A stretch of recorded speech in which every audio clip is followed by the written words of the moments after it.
A heartbroken, sad love story which you listen and feeling cry. Ethan thought divorce ended with a signature, but the real heartbreak began when Ethan Walker opened the envelope his ex-wife left behind. A stack of letters that told the truth he'd ignored for years. Each one pulled him back through love, silence, and everything they lost between the lines. Ethan Walker didn't expect the lawyer's office to smell like lemons. He didn't expect the receptionist to be kind, or the carpet to be soft, or the watercolor of a lighthouse to make him feel steadier than he deserved. He had rehearsed feeling numb, had told himself he would sign where they told him to sign, nod when they asked him to nod, then walk out into late October and let the wind make decisions for him. Instead, he stood at the counter while a woman with neat nails said there was one more thing for him, and handed over a brown envelope sealed with blue tape. His name on the front, written in a hand that leaned forward like it was eager to arrive. Claire's handwriting. He knew the slant, the way her capital E looked like it had been shown how to stand up straight by an older sister. He said thanks because it was something to do, tucked the envelope into the crook of his arm with the divorce papers, and left. Outside, the city was a narrow gold. The trees had been arguing with the season and were losing. He sat in his truck and didn't turn the key. It was quiet in the way a kitchen gets quiet after a fight. He cracked the blue tape with his thumb and pulled out a stack of pages. Lined paper, hotel stationery from a place on the coast where rain had stuck to the windows for 2 days, the back of a printed banana bread recipe, a napkin, even a little square torn off a grocery list from years ago when they wrote, "Good coffee, not the cheap kind," and laughed because they were saving for a couch. Claire always wrote where she was. It used to be charming. It used to mean he'd come home to sticky notes that said, "Saw the way you looked at the sky this morning? Same," or "There's soup in the blue bowl, don't eat it all." He read the first line. "I had a dream about the blue bowl again, the one we broke during that dumb fight about nothing. I woke up mad at myself for still caring." He closed his eyes and saw it, a glaze that lived between sky and forget-me-not. Her grandmother had given it to them the week after the wedding. They'd placed it in the center like a third thing in the room. They'd broken it in year 2 after an argument about money that started with a bill and ended with both of them saying things that weren't precise but hurt anyway. He swept the pieces into a towel and she cried, and they both said, "It's just a bowl," which had been true and also a lie. He kept one half. He hadn't told anyone that. The second page was dated the spring they stopped talking at breakfast. "You were never cruel, Ethan. Just absent. Like a song I know by heart that cuts out at the bridge and never comes back." He rubbed his brow. He could argue with some of what she wrote. He could defend the late nights, the pitch deadlines, the weeks when his boss lived at the office and dragged the team with him. He could say he showed up in other ways, that he kept the oil changed and the rent paid and the sink unclogged, and that love lives in those things too. He could say it out loud and it would still land in the air like dust. He kept reading because there was nothing else to do. There was one on the back of a printed newsletter from her library. "I miss the way we used to talk about nothing, the low-stakes chatter that made the day livable. Now I save everything for a time when you aren't tired, and that time never comes." He saw them in his mind the way they had been at the start, sharing spoons of melting ice cream over the sink, making lists for weekends, telling each other dumb facts about whales and street names and the neighbor who always wore a tuxedo t-shirt on trash day. He put the pages back into the envelope like they might float away if he didn't hold them together, and he finally turned the key. He drove home through a city that looked like it had been pressed into a postcard. He passed the coffee shop where they used to sit with their knees touching under a small table, the bakery where she bought him a cupcake with a little blue smear of frosting when he got his first promotion, The store where they'd picked out the couch together and laughed at the price until the salesman laughed with them and knocked $100 off for reasons he never explained. Their apartment was on the 3rd floor of a brick building with a stairwell that smelled like someone else's dinner. He climbed slowly, the folder under his arm, the envelope inside it, the lemon smell from the lawyer's office still in his head. He set the papers on the kitchen table and opened a cabinet drawer he never opened. There was the broken half of the blue bowl wrapped in a grocery bag. He had shoved it there on a night after they'd said ugly words they didn't mean and then didn't speak for a day because neither knew how to apologize without apologizing for breathing. He unwrapped it and set it on the counter like a saint's relic. Half a curve, a smooth lip, a line that ended before it should. He touched the edge with his thumb. The break had sanded itself soft over time. He left it there with the letters and made coffee he would not drink and stood in the middle of the room, which was too neat now that half the things had become hers and were gone. He read more. Some letters were lists, and he liked those even though they hurt. 10 small ways I knew you loved me. You set my mug on the sunny spot on the table without saying anything. You texted me a picture of a stray dog you named Larry for no reason. You remembered to buy the cereal that tastes like childhood on bad weeks. You pressed your hand to my back when you passed by. He had done those things because they were easy, and it turns out the easy things are the ones that dig in and stay. Another list? Not as kind. 10 ways I started to vanish. I stopped asking you to stay up for one more episode. I started saving stories for later until later was never. I said, it's fine, as if language could be a bandage. I became the person who makes the bed alone and calls it a routine. He took a breath that felt like holding a weight. He didn't read them all in one sitting. He took a shower with the heat too high, stood under it until the mirror fogged and the room smelled like steam and shampoo and a person who still lived here. He made toast and didn't eat it. He put the half bowl on the table and went to work and didn't remember what anyone said until his coworker Tyler asked if he was okay, and he said, finalized. And Tyler nodded the way people nod when the word sits at the back of your teeth like something you could choke on. He read a letter on his lunch break in the parking lot while the sun melted into the windshield.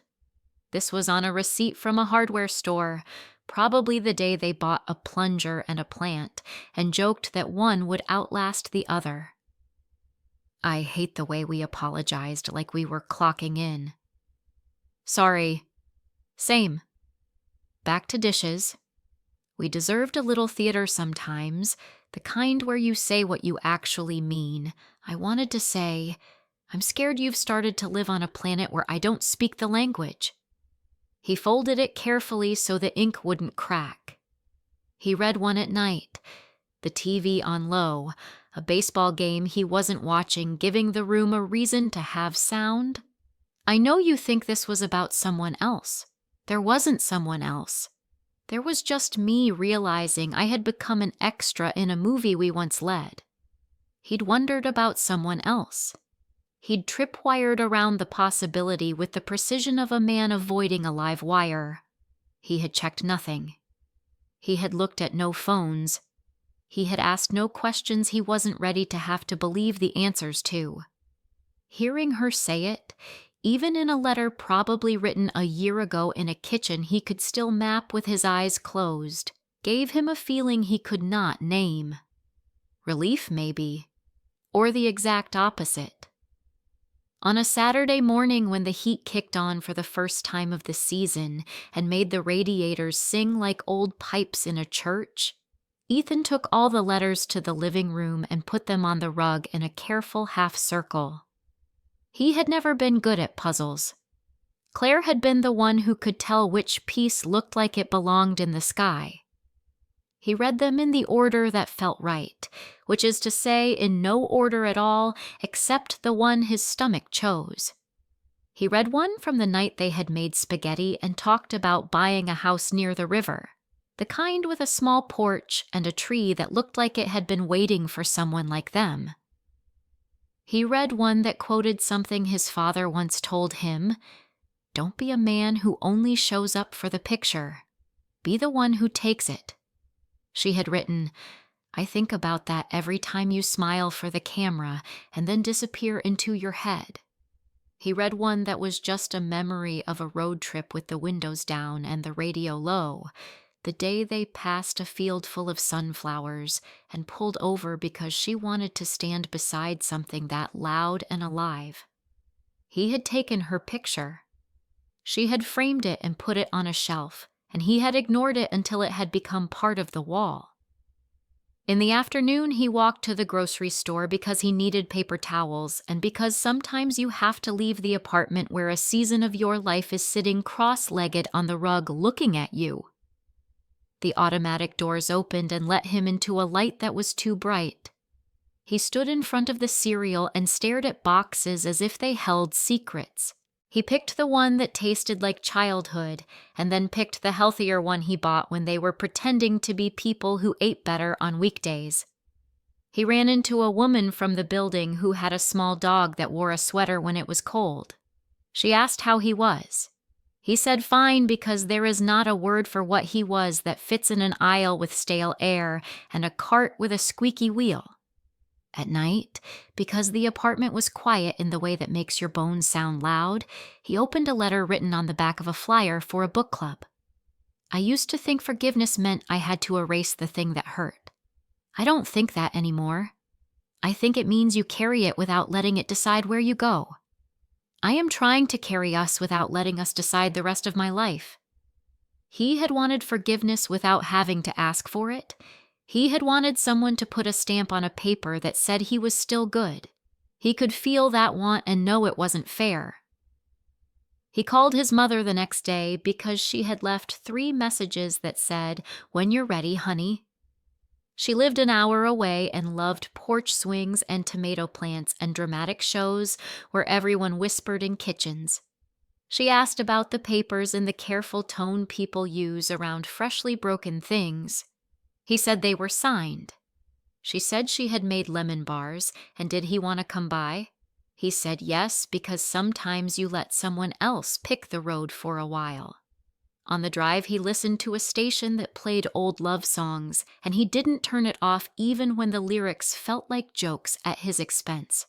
His mother hugged him like he was 6, and he let her. She set out lemon bars and told him about the neighbor's new fence and the way the squirrels had figured out how to outsmart her bird feeder. She didn't ask for details, and he was grateful. He told her about the letters. She closed her eyes and opened them again, like she had looked at the sun. She said, "Claire always was a writer." He laughed because it was both true and not. Claire had never called herself that. She wrote lists and notes and grocery reminders in ways that made them feel like small lit paths. He told his mother about the blue bowl. She went to a cabinet and pulled down a stack of plates and dug around until she found a small saucer, white with a faded gold line around the edge. "Your grandmother kept this after a set broke." She said it reminded her that some things come in twos, and when one goes, the other can still hold a cookie. He took the saucer home and set it beside the half bowl because it felt right. He tried to sleep and couldn't, so he opened another letter. This one was on a page of hotel stationery from the place where they had slept through a storm and ate fries at midnight because the restaurant downstairs closed early. "I wish you'd told me earlier that work made you feel like a fraud. I wish I'd told you earlier that sometimes I wanted to be saved from being the person who knew how to fix things. We could have been bad at it together." He had told her about the fraud feeling once, late, when his face was half in shadow and she was almost asleep. She had reached for his hand and held it. He had pretended he didn't need saving because he had been taught that the worst thing a man could do was ask to be held when he should be holding others. It occurred to him that he had taken the wrong lesson and made a house out of it. There was one letter that was just a story about a night in December when the heat went out and they wore hats to bed and ate ramen and laughed so hard he thought the windows would fog with it. She wrote, "If I were the kind of person who believed in signs, I'd say that was the night I understood that we could survive anything as long as we didn't forget to be stupid together." He remembered that night, the way her nose was cold when he kissed it, the way she had made a fort out of blankets and called it a diplomatic residence. He went to work and did the tasks. He answered emails with words that had no blood in them. He left at 5 and didn't stay late and the world didn't end. He went to the river and watched water make decisions more confidently than most people. He sat on a bench and read a letter about their first apartment, the way the oven made everything taste like someone else's lasagna, the way she had kept her plants lined on the sill like students waiting for roll call, the way they had once spent an entire Sunday playing cards because everything else felt too big. She wrote, "I loved the version of us that made boredom into a game. I miss them." He watched a couple walk by with a big dog who wanted everything. The woman said, "Easy bear," and the dog listened like he was born knowing how. He thought about calling Claire and didn't. He thought about texting something like, "I found your letters," or "they helped," or "they hurt," or "I'm sorry," or "I miss your laugh," or "I kept a broken bowl, and I don't know what that says about me." He didn't, because the divorce was not a game of telephone, and because the letters had not been invitations. They were a record of weather. They were a woman standing in her kitchen deciding to put language around life before it ran past her. Tyler invited him out for a drink on a Thursday, and he went because he didn't want to be the person who avoided bars like they were haunted. The place smelled like wood and citrus and apologies. He nursed one beer and then switched to water. Tyler talked about his kids and how his youngest had learned the word "actually" and used it like a sword. He asked how Ethan was, and Ethan said, "I'm reading," and Tyler nodded like that was a thing a person does to survive. On the walk home, the air had that almost snow feeling, even though the forecast said clear. He put his hands in his pockets and felt the corner of a letter and smiled because the paper had become a talisman. He dreamed that night that he was back in their old place, and the bowl was whole and full of lemons, and he lifted it and it was heavier than he remembered, and he felt strong, and when he set it down, it didn't break. He woke with a feeling that was not quite hope and not quite grief, and tried not to examine it too closely in case it left. The next letter was practical. It was written on a page from a spiral notebook, the perforations still ragged. "If you're reading this, either we found a way back or we didn't. If we didn't, I hope you're doing the small things that make you you. Fixing weird noises, buying the cereal I pretend not to like, leaving your shoes by the door like an apology. Tell your mother the tomato plant she gave us lasted longer than our couch." He laughed, because the couch had had a dramatic end when the legs snapped under the weight of all their Sunday afternoons, and he had propped it with a brick and declared it ergonomically superior, and she had told him to never say ergonomically anything to her again. He went through old boxes because grief turns you into an archivist. He found a stack of Polaroids from the early days, the ones where the light always looked like it had been poured instead of just showing up. There was one of her standing in a kitchen that wasn't yet hers, holding a lemon like a question. There was one of him pretending to be asleep on the couch with one eye open, a bit he had run into the ground because it made her laugh every time for a year and then hadn't for 2. There was one of them at the coast on a day when the sky looked like a bruise and the water yanked at the shore like it was trying to take it back. He sat on the floor and let the pictures push his chest around. He took the half bowl to a pottery shop on a street that smelled like bread and asked the woman there if there was a way to make a new hole from a broken thing.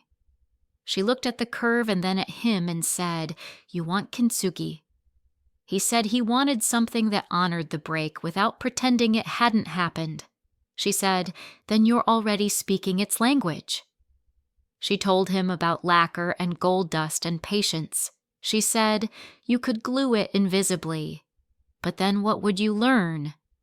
He left with a small kit and instructions and the feeling of a person who had been handed a new kind of math. At home, he cleared the table and read the directions 3 times. He turned off his phone. He thought of the ways he had rushed through things that deserved slowness and decided he could practice here. He set the pieces in a way that felt like prayer and did what the paper told him to do. It took hours, and then days, and then a whole week of not hurrying. When he was done, the bowl was not what it had been. It was something that knew about being broken and didn't apologize for it. The seams caught the light and made the room look like it had learned to breathe differently. He wrote a letter of his own.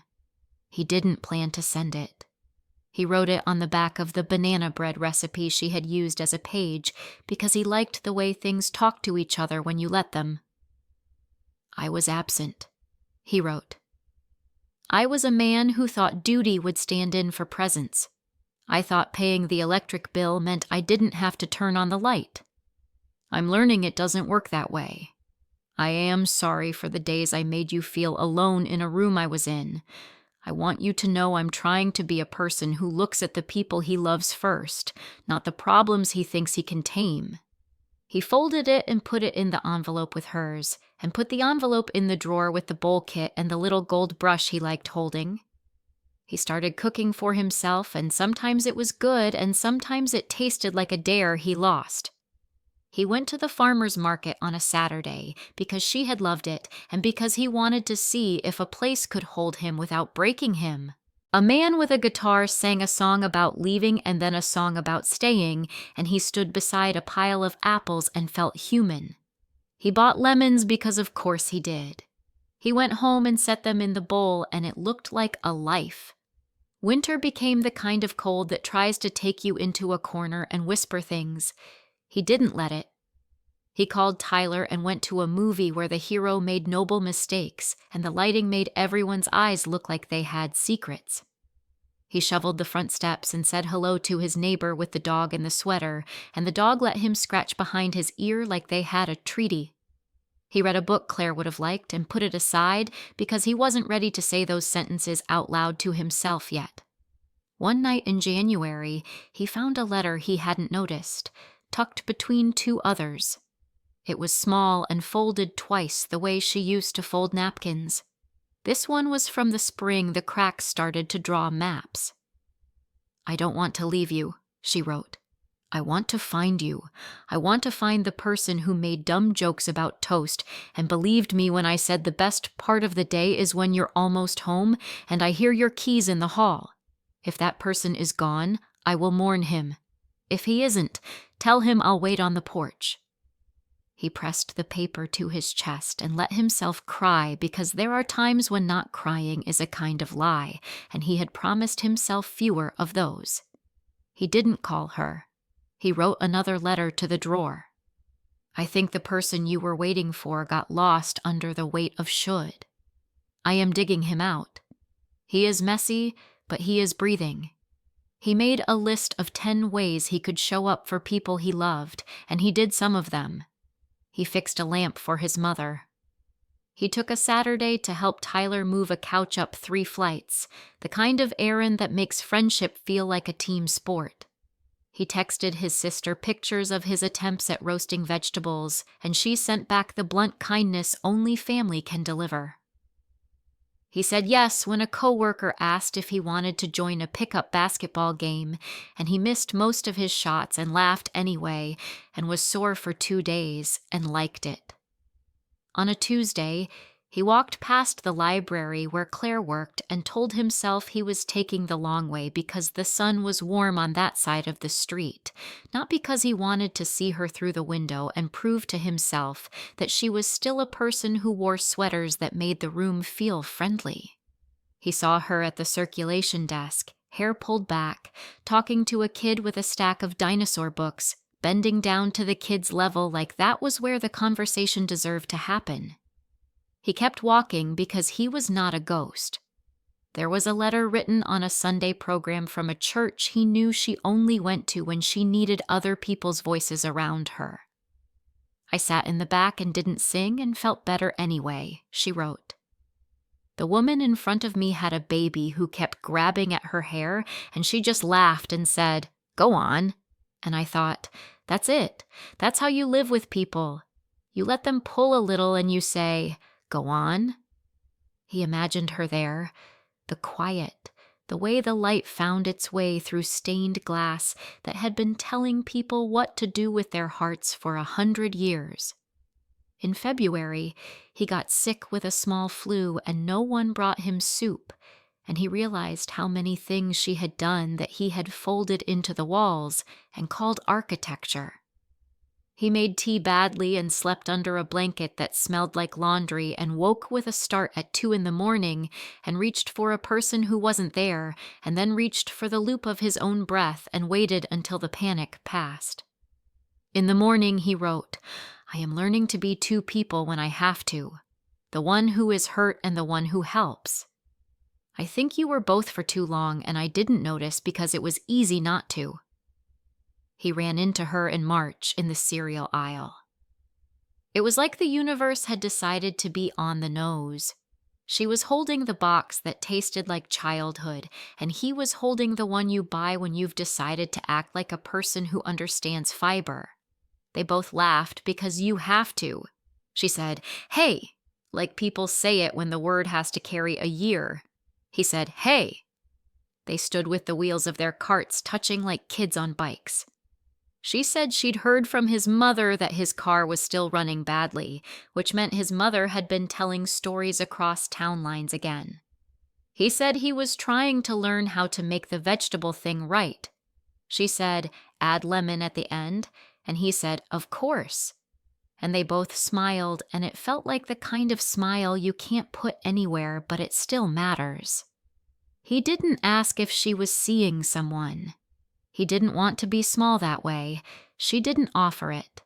They said goodbye like adults who know what they can't say out loud in stores. He turned down a different aisle and put his forearms on the handle of the car and breathed until his lungs felt like they belonged to him again. He went home and read the last letter in the stack. Undated, the ink smudged a little like she'd written it fast, and then changed her mind about something, and then changed it back. "I don't hate you," she wrote. "I hate the version of me who kept waiting for you to show up and then made it my job to explain why you didn't. I think you loved me, just not in the way that saves anyone. Maybe that's not love's job. If you ever find these, be kind to yourself. Be kind to the man who was trying inside you. That's all I ever wanted for us." He folded it slowly. He put it on top. He stared at the bowl with its gold scars and decided to make banana bread, even though he didn't actually like banana bread and only ate it when she handed it to him warm and said, "Humor me." He looked up a recipe and realized it was the one she had written on the back of her letter and laughed. He mashed bananas and measured flour and forgot salt and had to go back, and it came out dense but edible, and he ate a piece standing up and thought, "This is how you learn. One dumb loaf at a time." He took a picture of the bowl. He did not send it to anyone. He put the picture on his fridge with a magnet shaped like a lighthouse he had bought in a store that sold the kind of things you buy when you don't know what else to buy. Spring did what spring does. The trees forgave themselves. The river looked less like a warning and more like an invitation. He went to a flea market and bought a small table that had wanted to be loved for a long time. He sanded it and stained it and put it under the window and set the bowl on it, and it didn't wobble. He took a class on Tuesday nights where someone with paint on their knuckles taught people like him how to make a chair without hurting themselves. He was bad at it, and then a little better, and then one night he made a joint that fit, and he felt like a person who might yet fit in the world he was building. He saw Claire again in May, not at the library, not in a store, but on the sidewalk in front of a bakery. She was holding a paper bag and talking to a woman he didn't know, And when she turned and saw him, they both did that small pause where you decide if you will pretend you are late for something. They didn't. They stood there while the city threaded itself around them. She said she liked his beard, a thing she had once begged him to try. He said he finally took her advice about the lemons. She laughed. It felt like being let into a joke you thought you had lost the password to. She said she was moving to a place with more windows. He said he had made a table. They exchanged nothing and everything. He went home and wrote one more letter to the drawer. Today I saw you and I didn't want to run. I felt like someone standing on a porch who hears a key in the lock and knows the door will open to something even if it's not what used to be there. I hope your windows are good. I hope the light knows you. I hope the kid with the dinosaur books finds you when he needs to. I'm using lemons for everything now. I think you would laugh at that. On a Saturday in June, his mother came over with tomato plants and set them on his fire escape and told him not to overwater them because love is not drowning. He grilled corn on a cast iron pan and ate it at the new table and felt like he was in a commercial for a life he had thought only existed for other people. He went for a run that turned into a walk that turned into a sit on a bench, while a man played a saxophone like the street was giving him tips and courage. He thought about the letters, about the way they had given him a plank to walk on to cross back to himself. He started to write more, not letters exactly, and not anything anybody would pay money to read. Notes, memories, sentences that caught the corner of a feeling before it ran. He put them in a folder labeled Practice, because that's what everything good was, really. A practice. He sent Claire a note in the mail with no return address except the city they both still lived in. It was 3 lines. Thank you for the letters. I'm trying to be a kinder man. The bowl holds lemons again. He didn't know if she'd want it or if it would feel like a trespass. He only knew that sometimes you put something gently into the world and let it land where it lands. By August, the apartment had the kind of quiet that felt chosen. He stopped sleeping with the TV on. He learned which nights the neighbor sang off-key in the shower and found himself hoping she never stopped. He fixed the weird noise under the sink and left the cupboard doors open to prove it to nobody. He made coffee in the morning and set his mug in the sunny spot on the table without thinking about it until he realized he'd done it and smiled.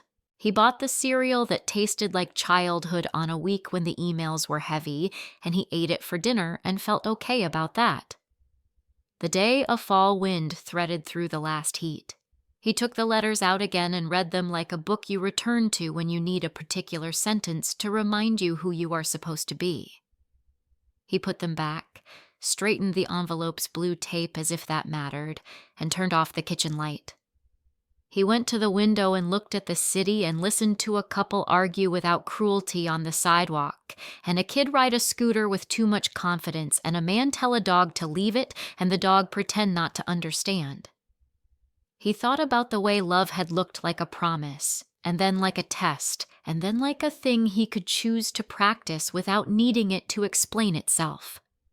He didn't believe in perfect endings. He believed in people doing their best and sometimes failing, and then trying again with better tools. The bowl was a bowl. It held what he put in it. The gold seams didn't make it more than it had been. They made it honest. He thought maybe that was what he wanted now. Honest things. Mugs with chips. Friends who told you when your haircut made you look like a senator. A woman who would laugh at him and with him and would not carry all the groceries because he had arms he could use if he paid attention. In October, almost a year to the day since the lemon-smelling office handed him grief tied with tape, he walked past the lawyer's building on his way to the farmer's market. He didn't plan it. He didn't avoid it. He looked up at the second-floor window where he had watched his name be turned into a file and felt nothing sharp. At the market, he bought peaches that dripped down his wrist and a bunch of sunflowers because he had finally learned you can put loud things in a quiet room. He passed a table selling handmade bowls and didn't touch any of them because he had one, and it was enough. He sat on a curb and ate a peach with his hands like a kid and thought about Claire in a place with windows and a table she liked. He hoped someone saved their seat sometimes, and that she asked for help when the jar was too tight, and that the new blue bowl, if there was one, never broke. He thought about the version of himself who had signed papers in a room that smelled like lemons, and the version who had read the letters out of order, and the version who had stood in a kitchen crying into a towel because a half bowl felt like a proof, and the version who now could stand at a window and see a future that didn't need someone else's apology to stand up straight. On the walk home, he passed a kid drawing with chalk on the sidewalk, a messy sun and a crooked house and a stick figure that could have been anyone. The kid looked up and said, "Do you like it?" Like it was a test. Ethan said, "I love it," and meant it, because it was earnest and unafraid of being wrong. He climbed the stairs to his apartment, put the peaches on the counter, set the sunflowers in a jar with water that would need changing tomorrow, and turned to the table where the bowl waited like a small, faithful witness. He washed his hands and dried them on the towel and picked up a lemon and breathed in and felt, for the first time in a long time, that his life fit him. He didn't know if he would fall in love again. He didn't make a vow about it. He knew he could be a better friend and a more available son, and a man who told the truth about the days when he felt like a room where the lights flickered. He knew he could say, "I'm sorry," without building a fort of reasons around it. He knew he could show up for the picture and take it and hang it on a wall he looked at every day. He knew he could keep the bowl in the sunlight because it deserved it. He sat, cut a lemon into thin moons, watched the knife go through like it had a job to do and was proud to do it, and set the slices in the bowl. He poured himself water and the sound was a clean one. He lifted the glass. "To the ordinary," he said, and drank. And the city kept moving outside his window like a river that had found the easiest way through and wasn't ashamed of it. He cleaned up. He turned off the light. He let the dark be the dark and the quiet be the quiet. He went to bed and slept without a TV, without a plan, with the understanding that peace isn't a finish line with a ribbon. It's the way you walk when you aren't trying to outrun yourself. In the morning, he woke early without an alarm, made coffee he still didn't love, and sat with it in the sunny spot. He wrote a list on a clean page. Call Mom, oil change, tomatoes, text Tyler back, buy a frame for the sunflower print. Send the book to Claire he thought she might like, or don't, because some graces are meant to be quiet. Practice being present even when it's boring. Learn the name of the neighbor with the dog sweater. He put the pen down. He felt like a man who had finally understood what the letters had been telling him all along. Love is not a rescue. It's a way you carry what you care about, gently, even when it is heavy, especially when it is heavy, and you don't wait for someone else to tell you how. He stood, picked up the bowl, and moved it an inch to catch more light. It wasn't much. It was everything.